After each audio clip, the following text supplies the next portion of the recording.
friends, welcome to my channel. It's been a while since I did a video of any type, but specifically a reading, what I've been reading, what I'm currently reading, book. In the summertime, I feel like a lot of people kind of ramp up their reading, but I think mine slows down a little bit. I'm just busier in the summer. There's more outside hours that I'm not really curled up with a book like I'd love to be. There's just more gardening chores, more outside playtime. We're always at the pool. So, you know, I don't know, it slows down a little bit for me. So I'm ready for fall and I'm ready for winter so I can get back to reading more. But I have been reading a few things, so I thought I would chat with you guys about it for a little bit. Sorry if you can hear the TV. I'm bribing my kid, so she'll... Oh my gosh. Hold on. You guys took a tumble. Okay. Anyways, sorry if you hear the TV. That's my child leaving me alone for a minute. Okay. Also, we're getting ready. I homeschool my kids, and we don't start till September, so that's getting ready to get back going. So I've just been busy, you know, planning and cleaning and getting ready for all of that. But I have listened to a few books. I do find that audiobooks sometimes are easier for me for this time of year. So I listened to Nate Bargatze's Big Dumb Eyes. If you're familiar with his comedy or a fan of him, it's a really good, easy, quick listen. He narrates it, so that's very funny. And he's just funny, you know, he's just a nice, normal, funny guy. It's a lot about like his growing up, and his dad was a clown, so that's sort of like a theme. He just talks about family and his friends and starting comedy and how he met his wife, and it's just a cute, good book that I enjoyed. Yeah, I don't know, it was good, it was funny. I told my husband I'm not sure if it would translate as well like in a book. I think it's really good as an audiobook, especially because he reads it. I don't know if it would be quite as funny if you were just reading it, but I'm sure it is. I'm sure it would be. But it's a great audiobook, and I got it for free on Libby. So, yeah, even better audiobook because I didn't have to pay for it.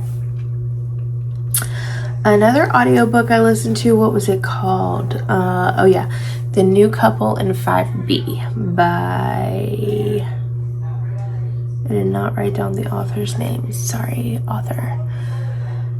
It was okay. I have read The Paris Apartment by Lucy Foley, and I feel like it was kind of similar to that. It also sort of reminded me of like Only Murders in the Building, that the Arconium, like that's what I kept picturing when I kept thinking of this building. It's about this couple, Rosie and Chad, and they're married, and you know, just not like struggling for money, but don't have a ton of money. They live in New York City, and Chad's uncle gets like really sick, so they just kind of like become his caretakers, and really his only family and his only caretakers. And so they take care of him until he eventually passes. And he lives in a very old New York like building, like a beautiful old building that I guess you probably just can't find those anymore, an opening in those, or an availability, or even afford if you can. So he leaves the building to them, and he does have one daughter that he's estranged from, and she was expecting to get the building. So that's sort of like where the drama starts. And everybody in the building it's kind of like generational, or like they've been there for a long time, or whatever. They all kind of know each other. It's sort of this weird, like, ancestral building that's kind of, everything's tangled together. And the doorman has been there for a long time, and also it's just sort of like this weird little, like, surveillance state going on inside the building. So it was a good, quick, easy read. It was a fun setting, so it was good. I'm not like, oh my god, you have to read this. Like, I honestly forgot about it until I was looking through my Goodreads to see like what I've read or listened to lately. But it was a good, easy listen. There wasn't ever any like big plot twist where I was like, oh my god, I never saw that coming, you know. But it was still good. It was, I'm not gonna say cute, but it was a good, easy read. So I didn't hate that. Okay, I also read Jenny Jackson's new book, The Shampoo Effect. I love the cover. It was a great summer read. I had tried to read Pineapple Street by the same author a couple times, and it never really stuck. I listened to it on audiobook, and sometimes I think, oh, I'm really glad that I listened to that on audiobook, like if it's a thriller or it's even a fantasy sometimes. But I think sometimes contemporary fiction, I can get more like sucked into the story if I'm physically reading the book. I feel like sometimes, you know, when you're listening to an audiobook, you're doing like a million other things. You're kind of paying attention, but not really. So you need a story that like pulls you in, so you're like really listening. And I think sometimes with contemporary fiction, or just, you know, stories about people more than actual like plot, I find that I can really get grabbed into the story better if I'm reading it, like physically. So I did listen to Pineapple Street. I think I tried to start it twice, and I would get a little bit in, and then I would just be like, well, I don't care, you know. So I think maybe if I read the physical book, I probably would have had a different experience with it, but I did not. So I was a little weary to pick up this book just because I was like, well, I don't know. But I loved the cover, and it was summer, so I was like, let me just try. And I'm not upset about it. Like, it was good. It's not a 5-star read. It's not like a, oh my god, I'm so glad I read that. But I did have a good time. And it was a okay story. Okay, so we have, who do we have? Caroline and Van.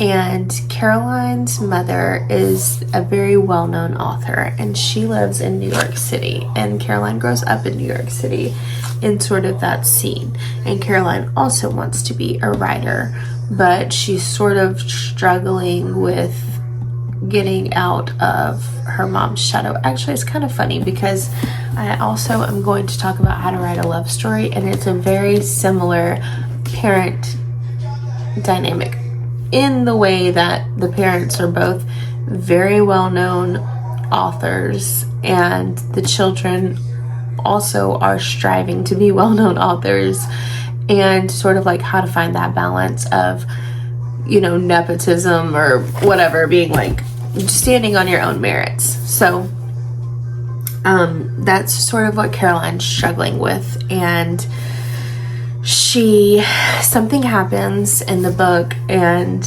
it's close to the beginning, but she leaves her job, and she's like, you know what, I'm not doing this anymore. And she signs up for a fellowship or a sponsorship, or I don't know exactly how it's framed. in this little town in Massachusetts, there was a very well-known author, and he wrote all of his books there, and he has a cottage like by the sea, and he sponsors one writer, you know, every year. And so she wins that, and so she moves to this little tiny town, coastal town. Also, How to Write a Love Story is also at coastal Ireland, so this is the same story but different.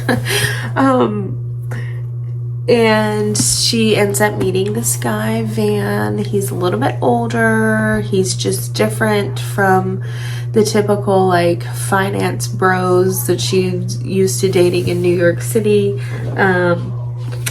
And so they are very like fast and heavy, sort of like instant connection.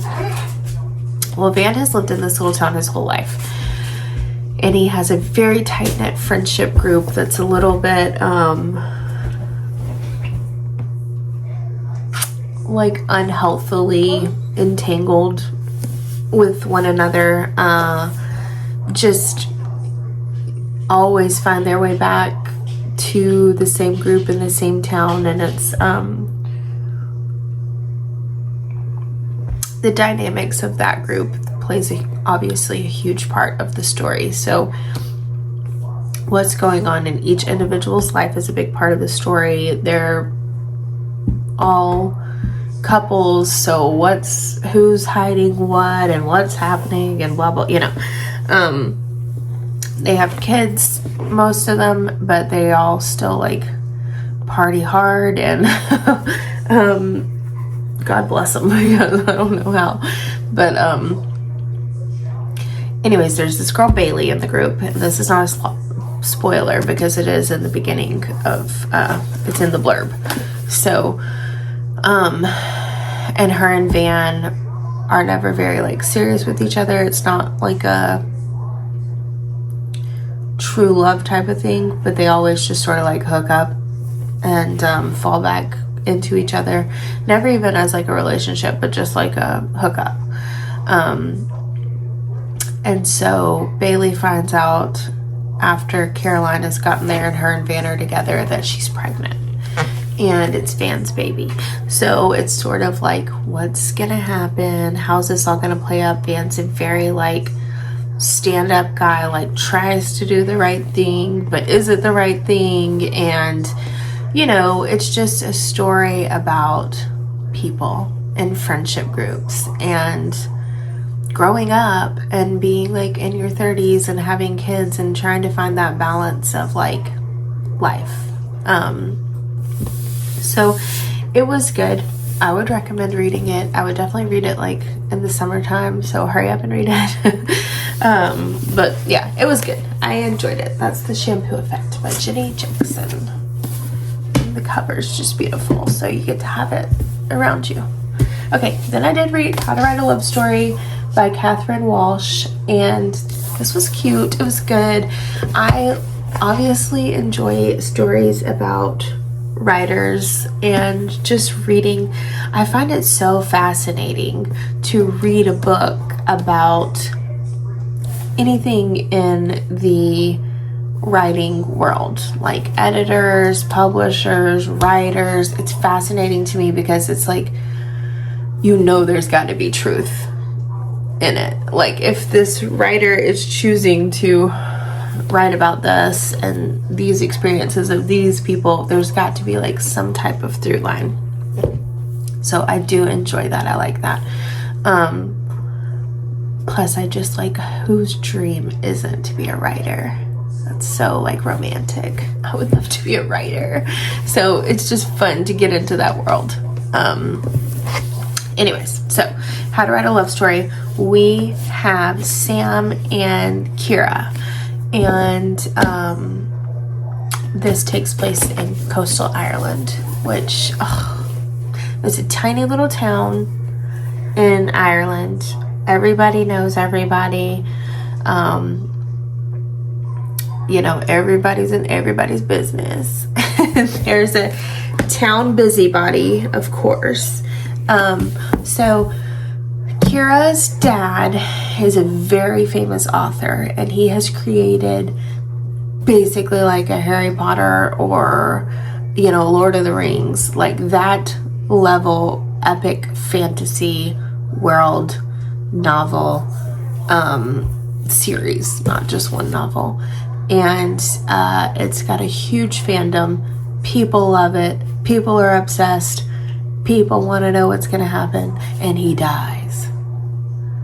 So he has made like an outline kind of the story, and he wants Kira to finish writing it. Kira is a writer, but she writes like thrillers, and she kind of is trying to move away from that. She doesn't know how to write fantasy. She doesn't know how to write love. She writes mystery and murder. Okay, so she's like, I don't know how to do this. Plus she's grieving. Her dad just died. There's I don't know if it does really mention what happened with her mom. Did she die? She died or she left, I don't remember.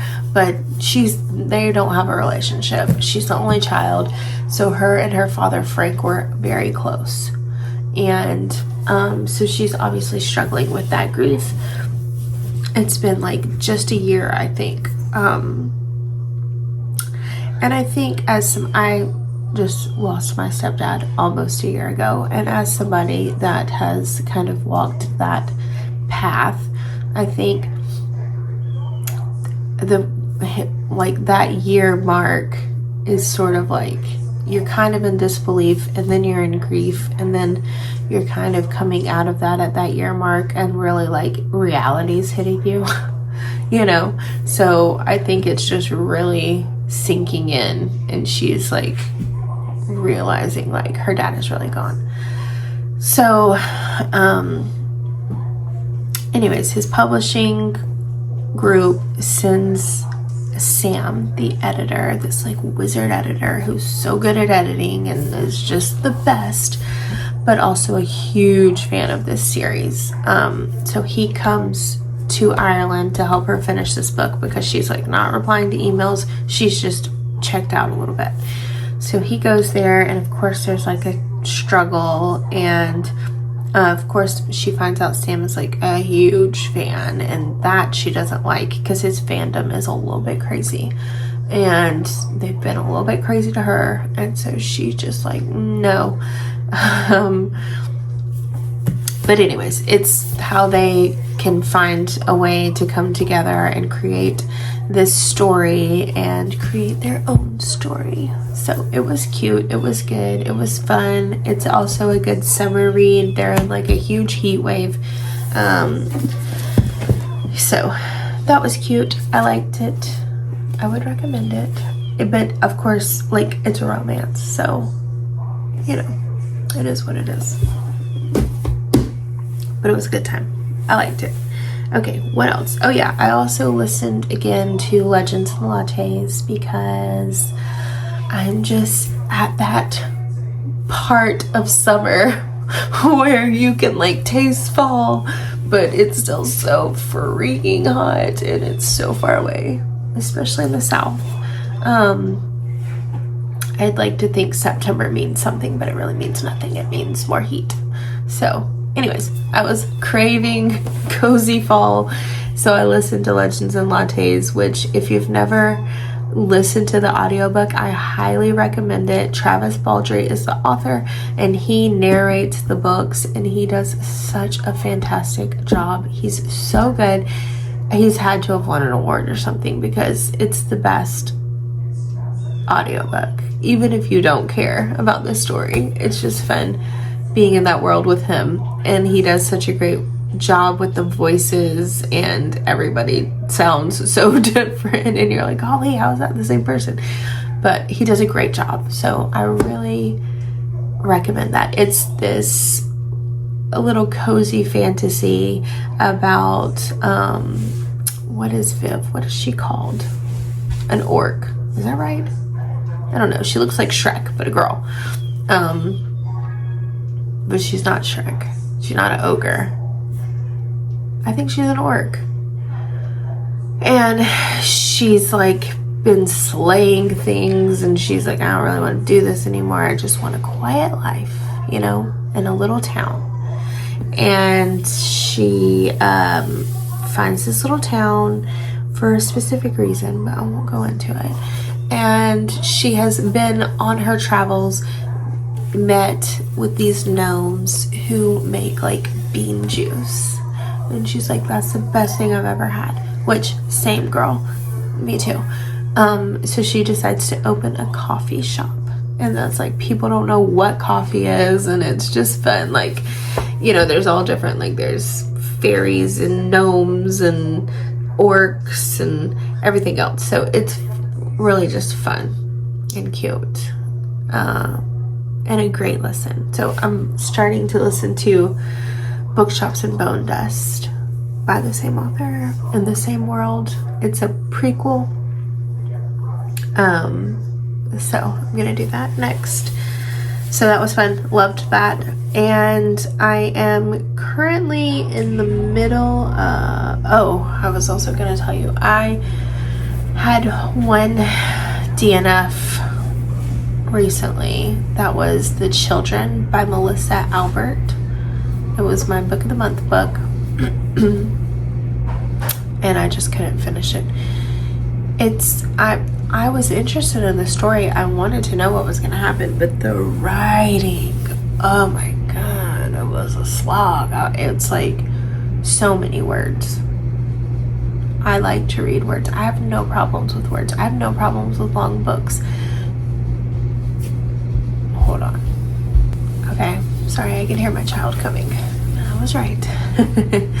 Anyways, I have no problems with words. I love words. I love to read. It was, the prose were just so many adjectives. So it's like by the point you get to the end of the sentence, I'm like, wait, what was she talking about again? Like that. Like, I don't know.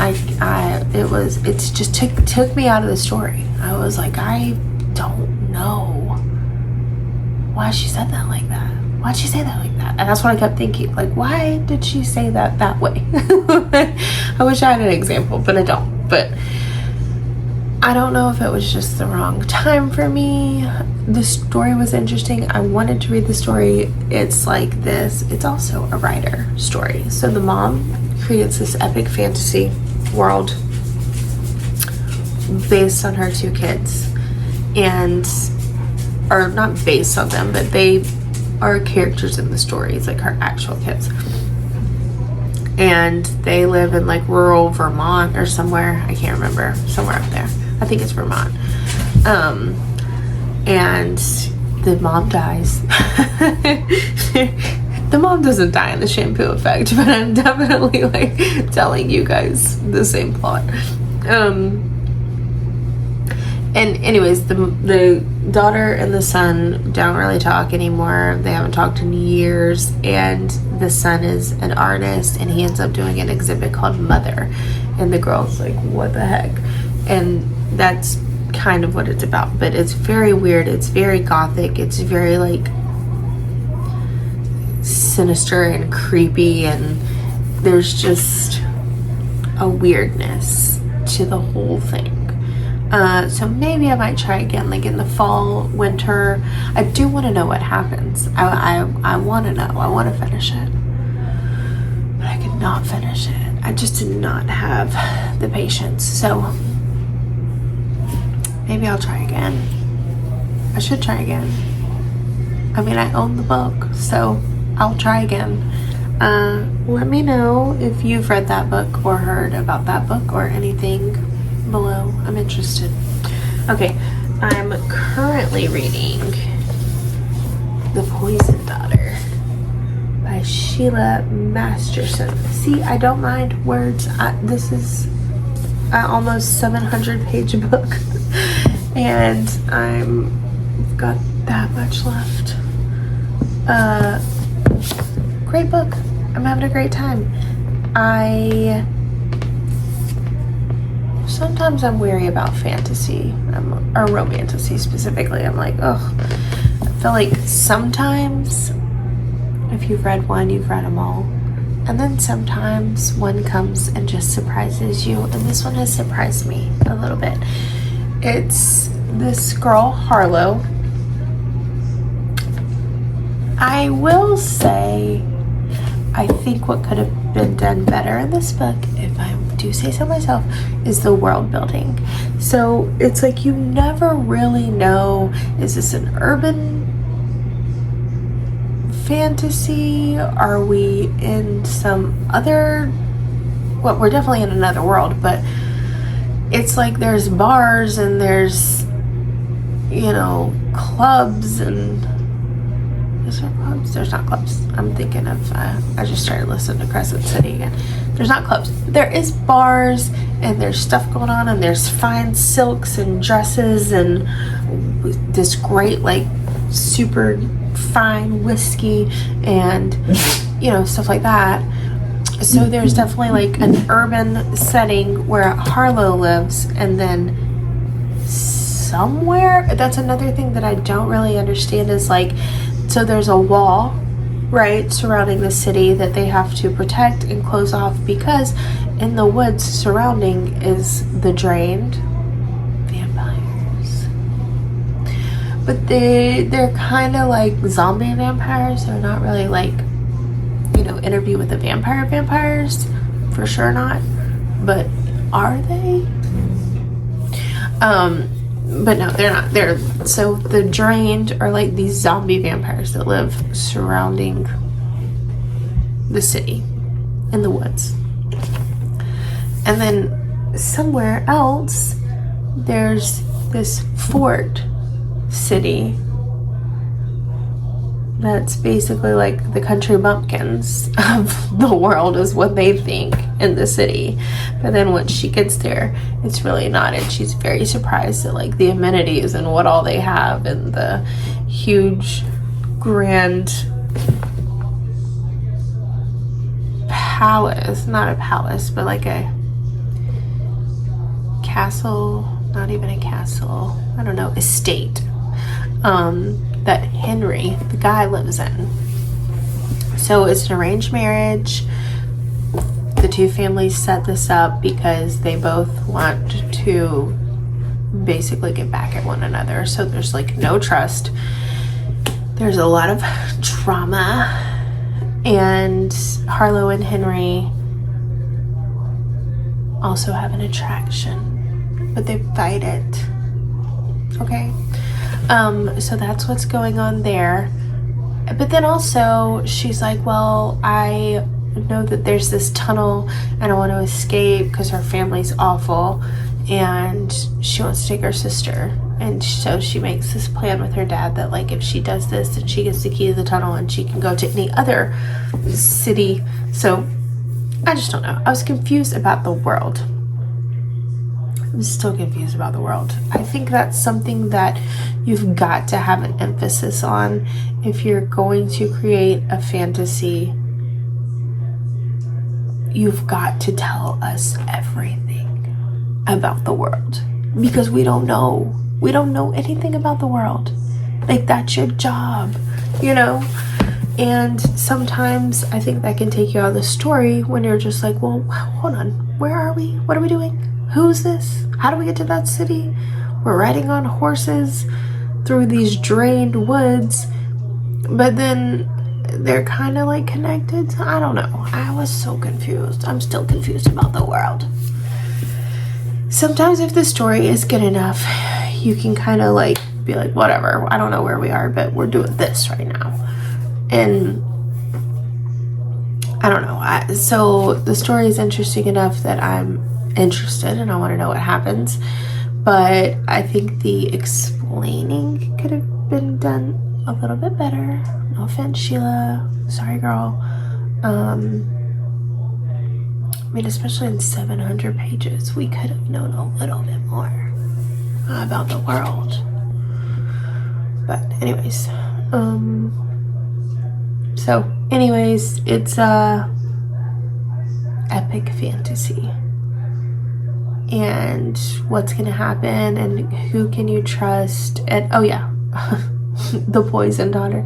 So everybody's blessed. Well, not everybody. Some people are blessed and some people are not blessed by the gods. And there's like gods of, what are they like? I think there's a list in the front. Let me see. Yeah. So you have the god of like divine fortune, stars and darkness, endings, malice, protection, strength, and pleasure and blessings of vitality. So it's like figuring out who's blessed by who and what kind of powers they have, and everybody's powers are different. But if you're blessed by like the divine of malice, then you're probably going to have a power that's like, you know, a little rude. But anyways, so I almost called her Sheila. Harlow is blessed and she has a poison kiss.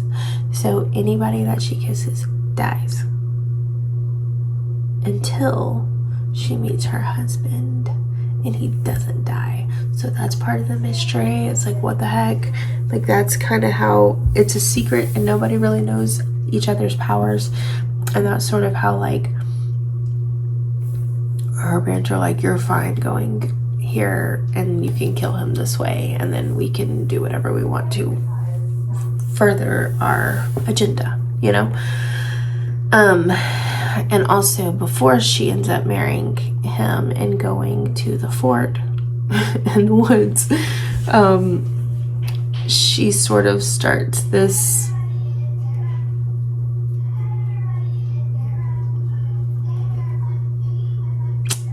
word I'm trying to find, not community, but a circuit of women that she works with, and she's basically taking down like abusers, you know, men who hurt women.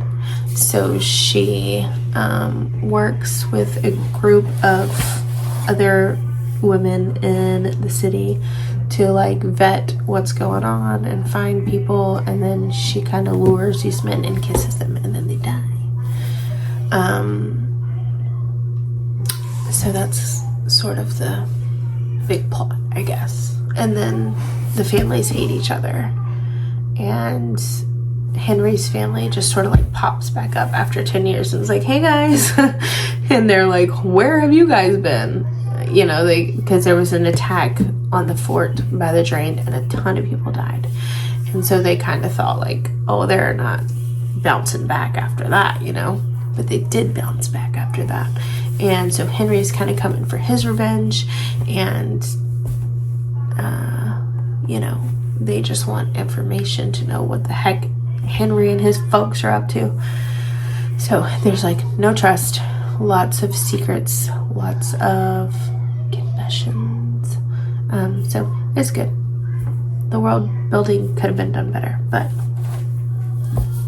it's fine. I mean, I get it. I don't think I could really build a world like that. So no shade to Sheila, props to Sheila, but you know, I don't know.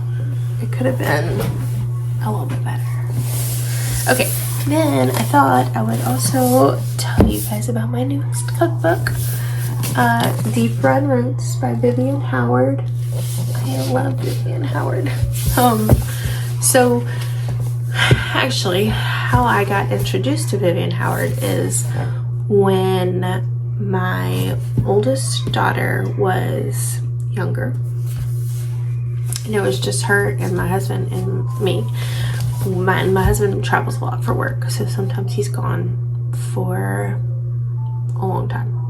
And on those jobs where he would be gone for a long time, we would just go with him. So we've lived a lot of places. I mean, sometimes the jobs are a year long. And so we traveled with him and we lived around. And that was fun. But once you have another kid, it's like, okay, we gotta get some roots. But so we were living in Bowling Green, Kentucky, and we didn't really know how long we were gonna be there. We thought maybe half a year, at most a year. Okay, so we got like a little townhouse, and nothing fancy, you know, like we didn't even bring all of our stuff with us. A lot of it was like in storage, so we really weren't expecting to be there for a large amount of time. I can hear her coming every time. Okay, so we like didn't get cable or anything set up because that's such a hassle when you move all the time. So we're like, it's fine, like public broadcasting is fine. We're gonna be here for 5 months, whatever, we can deal. We can watch movies and stream stuff and whatever, like, and then we'll just have cable. And I always joke with my daughter, I'm like, that's why you're so smart, because literally all you watched was PBS Kids. Like, that's all that she could really watch, unless it was a movie or something. And on PBS, Vivian had a show, and so we would watch that sometimes too, or like Cook's Country. I get that magazine now, it's so good. But anyways, PBS is great. I love PBS, and I love Vivian. So that's where I was introduced to her, and I just loved her ethos and how she, you know, she's from the South, she's from North Carolina. She cooks with things that are local to her and what she knows and what she's grown up with, and it really is the roots of who she is, right? And I always think it's funny, like, you know, it's like America is massive, and I think sometimes people that have never been to America or don't really know a lot about American culture just think like, oh, Americans eat like hamburgers and chicken, you know? And the thing about America is it's massive, and every little section of the country is different and its own thing. And I mean, we are a melting pot of different cultures. So if you want to like a Polish culture, there's a huge Polish culture, you know, like in Michigan, like the Midwest, like up there. I mean, you know, you can obviously like Latina inspired, you're going west, like, so I think sometimes that's not an understood thing. But also on that same sentiment, the South, inside of the South is a whole bunch of different cultures. Like, we're not all just eating the same thing just because we're all in the South. Like, everything is so different. And even if you go and get barbecue in North Carolina, it's going to be different than the barbecue you get in Georgia. That's going to be different than the barbecue you get in Kentucky or Tennessee. It's going to be different than the barbecue you get in Texas. Like, everything comes with its own history and culture and traditions. So that's a huge part of this book, which I really enjoyed. And I like the way that she does this book, actually. Oh, fried okra hash. I should try that. I'm growing okra and I have so much right now, so I'll have to come back to this. I actually made chicken curry yesterday and put okra in it, and it was so good. But anyways, I like the way she does, like, she has a whole section on sweet potatoes, which I have tried. The sweet potato bread is so good. She has a whole chapter on rice, tomatoes, cucumbers. It's all ingredients that are local to her area in North Carolina, that are prominent, that anybody can access. So that's really cool and fun. And the stories in here are great. And I just love her stories and recipes from my corner of the South. So we got, you know, peanuts, peaches, collards, apples, muscadine grapes, a whole chapter on muscadine grapes, which some people might not even know what those are. I grew up eating muscadines because my grandma would, I don't know where she got them actually, but she lived in Alabama. And if you're a kid, like, what's better than a muscadine? It is the sweetest thing you could ever eat that's not pure candy. So she would feed us muscadines and sugar cane. Yeah. So anyways, it's just great. I love this book. If you have an affinity for the South, or growing your own food, or just cooking in general, I highly recommend this book. She says this book is the story of my life so far, told through the ingredients that fill the plates and pantries of my home, Deep Run, North Carolina, a tiny farming community, about halfway between Raleigh and the Atlantic Ocean. Deep Run is a nondescript dot on eastern North Carolina's flat coastal plain. No spotlights, no strip malls. Deep Run is not a town, it's a fire district. I used to dream about living somewhere more exciting, and for a while I did. But after I worked in restaurant kitchens and dining rooms in New York City, my roots called me back. Eastern North Carolina is my Tuscany, my Szechuan, my province. This is a Southern cookbook, but not one that treats the South like one big region where everybody eats the same fried chicken, ribs, shrimp and grits, collard greens and gumbo. Instead, I interpret Southern cooking the way we understand French, Italian, and Chinese food, as a complex cuisine with abundant variations shaped by terrain, climate, and people. So, I just love that. This is a storybook as much as it is a cookbook, where the ingredients are characters who shape my life. Crafting a narrative wasn't my initial plan. Rather, I set out to write an informative essay about each ingredient and found that I could not, for the life of me, teach anything before I explained why turnips, figs, and corn rose above all the lettuces and berries of the world to claim a place in these pages. Those stories are how the book unfolds. Not seasonal or alphabetical, but personal. Love that. I just love that. She's great. She has rules here. Ingredients. You know, olive oils, peeling garlic, fresh herbs, whole spices. Yeah, so she has got rules for tools. An ode to seasoning meat. Anyways, sorry if you're here for the books and don't really care about this, but it's an overlap, and I just could not recommend this book enough. This book came out a while ago. Actually, my mom has had it for a long time, and I always look at it when I'm at her house, and I love it, and I love to collect cookbooks and recipes, specifically from the South and anywhere, but I love the ones from the South because those are the ingredients that I have. Like, I have okra growing in my backyard.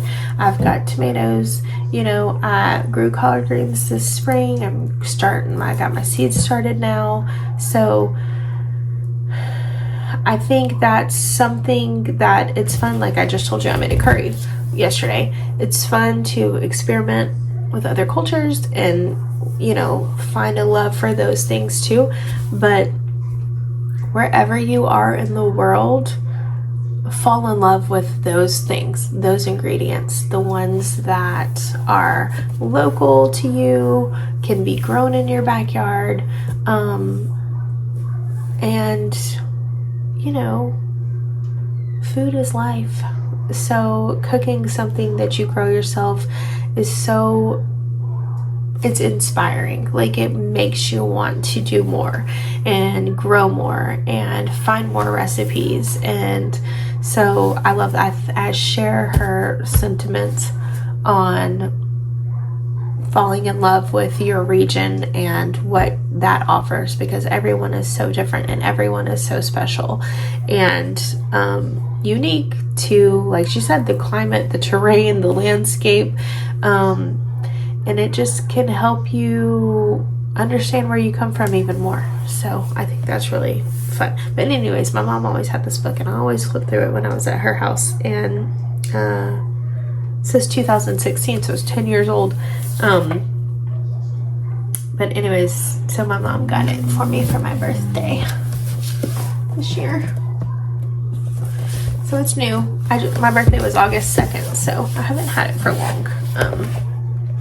And I'm just making my way through it.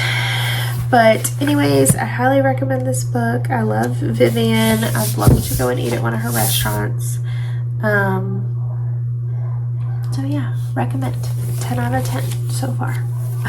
And I've tried a few of her recipes. I made the sweet potato bread, like I said. I did that when I was at my mom's house. And what else have I made? Oh, so she has a whole section on collards, and she was saying how, so if you grow collards in the winter, that's great. You can harvest the whole thing at one time. If you're growing them in the spring and you want to keep them going for a while, sort of in the winter, you're just going to take them when you take them because it's about to freeze. But in the spring, you just harvest the outer leaves, and then it keeps producing more and more leaves instead of taking the whole thing. So anyways, you have to be careful though, because the outer leaves are like the ones that are very bitter. So cooking them the right way is really important. But she was talking about how you can use the outer leaf of the collard, excuse me, as like a cabbage roll or like a grape leaf and stuff them. So I want to do that. I haven't done that, but that's also on my list. So I'll let you guys know if I try that and how that goes.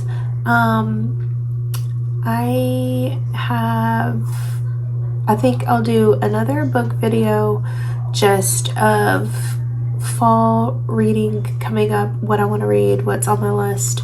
So I might do that. And then my garden update video, I guess I could do that. My summer garden is pretty much done. I've got tons of peppers, jalapenos and bell peppers, and okra is going crazy, but everything else is pretty much burnt up. I mean, it was so hot.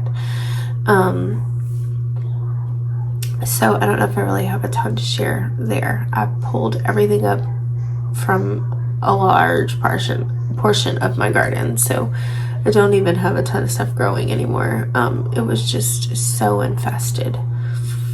So, God, the sun has decided to show up. Jeez.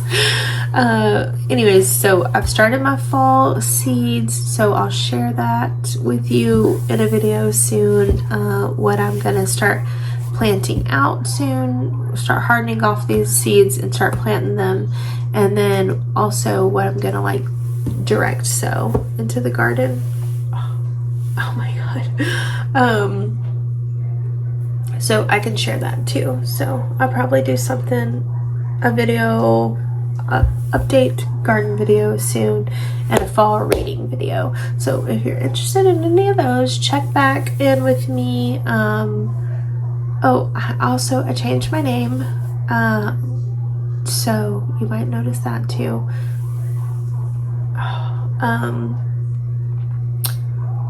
We just wanted to find a name that we both really liked for our farm and garden stuff. So eventually the goal is to have a little farm shop, or, you know, be able to offer our goods somewhere, be it a roadside stand or a farmer's market or something.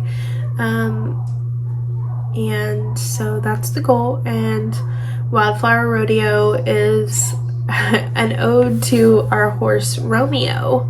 But when we first moved in, my daughter was two.